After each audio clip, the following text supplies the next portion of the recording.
Let's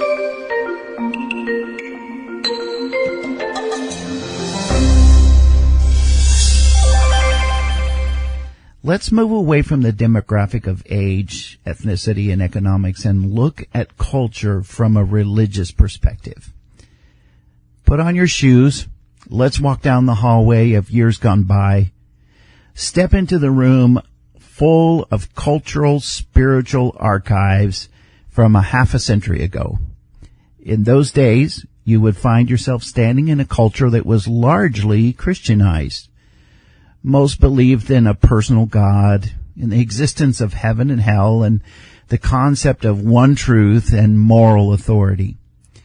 If you were to use the language of that day, you would refer to conviction of sin and a need for redemption through Jesus Christ. Back then, a pastor or minister could say, "Be good," and the typical youngster would know what he or she meant. Religious life was straightforward and essentially binary in nature. What's more, church was generally seen as a good thing.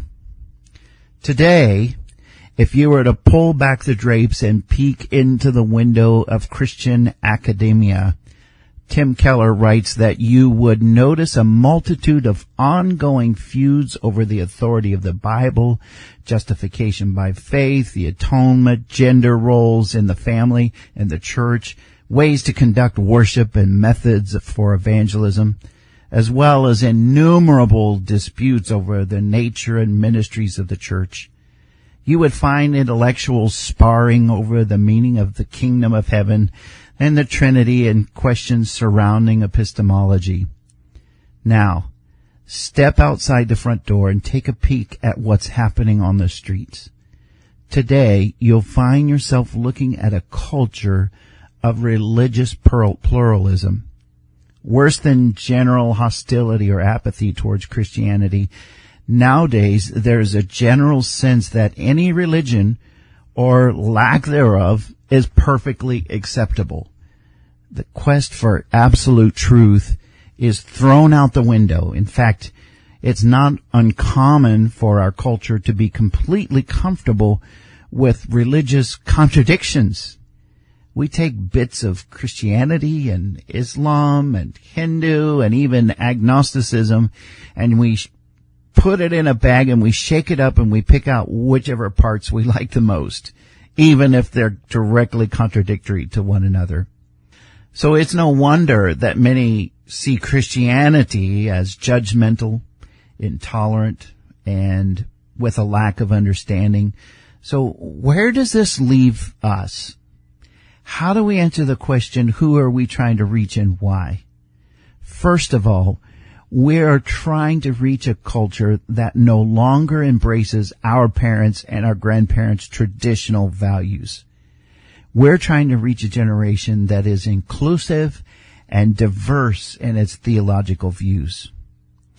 In addition to that, researchers are telling us that we're trying to reach a generation that is social media savvy but is craving human touch.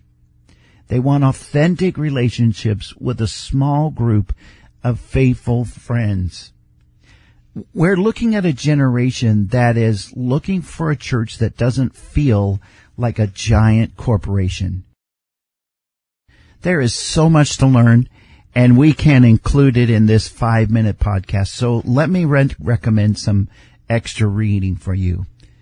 There's an amazing book by Shauna and Tim Gaines called A Seat at the Table.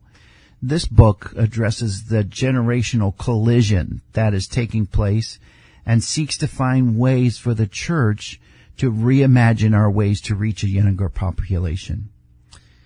Second book I would recommend would be one by James Emery White, recently written. It's called The Rise of the Nuns. It helps the reader to understand and reach the religiously unaffiliated. White also did a masterful job at offering the book Meet Generation Z. And at the bottom of my list is a book entitled Reaching Millennials by David Stark.